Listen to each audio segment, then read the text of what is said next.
वटेगावकरचा आमदार अमित देशमुख यांना उद्देशून प्रचार सभेमधला एक व्हिडिओ व्हायरल झालाय। देशमुख परिवाराच्या नावाचं कुंकू लावलंय। मोठेगावकरचा व्हिडिओ व्हायरल झाला आहे। तर नीट घोटाळ्यामध्ये काँग्रेसच्या नेत्याचा हात आहे। मोठेगावकरच्या व्हायरल व्हिडिओनंतर नवनाथ बन यांनी हा आरोप केलाय।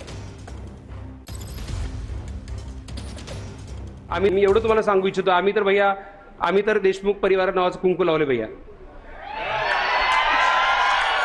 आणि आम्ही तर एवढं मी सांगू इच्छितोय, कारण आम्ही अशी नाहीत की एकाच कुंकू लावून एका संघ नाही, अजिबात नाही। पुढचे 7 जन्म आम्ही आपलंच कुंकू लावलंय, एवढं मी सांगू इच्छितो।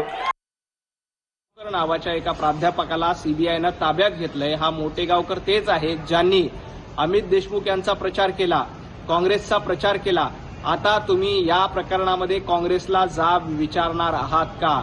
नीट पेपर फुटी प्रकरणी काँग्रेसचा थेट सहभाग होतोय। या प्रकरणामध्ये संजय राऊत काही बोलणार आहात की त्यांची दातखिळी बसेल?